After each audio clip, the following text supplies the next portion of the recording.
Selamat pagi sahabat Alkitab yang terkasih. Marilah kita mengawali hari ini dengan melakukan perenungan akan firman Tuhan.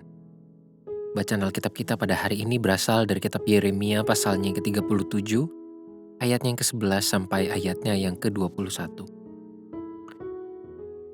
Ketika tentara orang Kasdim itu telah angkat kaki dari Yerusalem oleh karena takut kepada tentara Firaun, maka keluarlah Yeremia dari Yerusalem untuk pergi ke daerah Benyamin dengan maksud mengurus di sana pembagian warisan di antara kaum keluarga.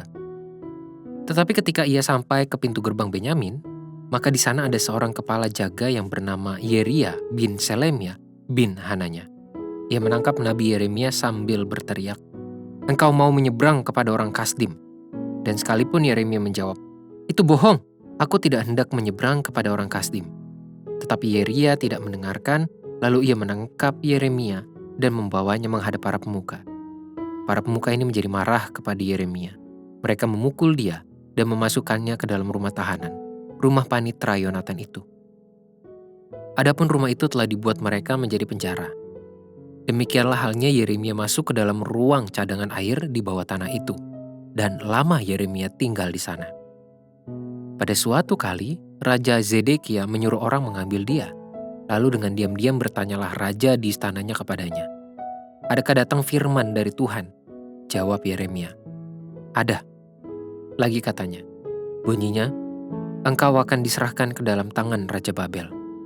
Kemudian berkatalah Yeremia kepada Raja Zedekia, "Apakah dosa yang kuperbuat kepadamu, kepada pegawai-pegawaimu dan kepada bangsa ini, sehingga kamu memasukkan aku ke dalam penjara? Di mana kegerangan para nabimu yang telah bernubuat kepadamu, bahwa Raja Babel tidak akan datang menyerang kamu dan negeri ini? Sekarang, dengarkanlah, hai tuanku Raja, biarlah permohonanku sampai di hadapanmu. Janganlah kembalikan aku ke rumah panitra Yonatan. Nanti aku mati di sana." Raja Zedekia memberi perintah, lalu orang menahan Yeremia di pelataran penjagaan dan memberikan setiap hari kepadanya sepotong roti dan jalan tukang roti, sampai pada waktu segala roti habis di kota itu. Demikianlah Yeremia tinggal di pelataran penjagaan itu.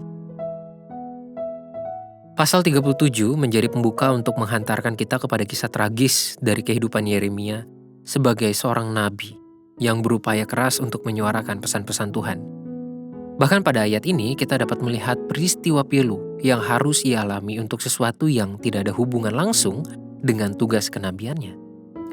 Pada ayat 12, Yeremia diceritakan hendak kembali ke kampung halaman untuk mengurusi perkara warisan di tengah keluarganya. Pembagian warisan merupakan sesuatu yang sangat esensial di tengah kalangan masyarakat Israel kuno, yang tidak sekadar persoalan harta material, melainkan juga perihal pertanggungjawaban teologis di hadapan Tuhan, Sang Pemberi tanah bagi bangsa Israel. Pembagian warisan juga dimaksudkan sebagai bentuk upaya mereka secara turun-temurun untuk menjaga dan mengusahakan tanah perjanjian dari Tuhan. Namun tanpa disangka Yeremia justru harus dipenjara atas tuduhan pengkhianatan yang secara sepihak dan tidak terbukti terhadap dirinya. Di tengah situasi hidup yang miris ini, Yeremia tetap memberikan dirinya sebagai corong firman Tuhan, secara khusus kepada Raja Zedekia. Dialog yang muncul pada 17-21 pun menampilkan kepada pembaca bentuk relasi yang cukup unik yang berlangsung di antara Nabi Yeremia dengan Raja Zedekia. Yeremia telah berulang kali menggaungkan firman Tuhan yang mengkritik cara hidup dan model kepemimpinan raja, para pegawai kerajaan, serta seluruh bangsa. Namun kedatangan Zedekia yang menemui Yeremia untuk menanyakan firman Tuhan menjadi bukti bahwa sang raja cukup membutuhkan kehadiran sang nabi dalam menjalankan perannya. Di lain pihak, Yeremia juga membutuhkan kebijakan sang raja demi kelanjutan hidupnya. Cuplikan kisah Yeremia pada perikop ini telah menampilkan kepada kita mengenai teladan kesungguhan dalam mengikut Tuhan.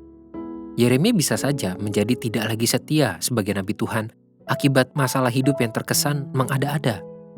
Namun, Yeremia memilih untuk setia dan memberikan hidup sepenuhnya dalam menggaungkan suara kebenaran dari Tuhan. Inilah wujud ketulusan beriman yang tidak membutuhkan imbalan atau syarat kenyamanan demi memberikan kesetiaan kepada Tuhan. Sahabat Alkitab, setiap umat Tuhan pun diharapkan mampu membangun ketulusan iman yang bertahan di segala situasi dan kondisi kehidupan, entah nyaman maupun dalam pergumulan, sehingga setiap kita selalu mampu menjadi saluran suara kebenaran dari Tuhan. Marilah kita berdoa. Tuhan, inilah kami yang bersedia untuk menggaungkan suara kebenaran dari Tuhan. Tapi kami sadar bahwa untuk melakukan dan menjalankan peran kami itu bukanlah sesuatu yang mudah. Tolong kami Tuhan, sehingga kami mampu untuk tetap berkomitmen dan setia dalam menjalankan peran kami untuk menggaungkan suara-suara dan pesan-pesan kebenaran firman Tuhan. Hanya di dalam nama Tuhan Yesus kami berdoa dan mohon. Amin.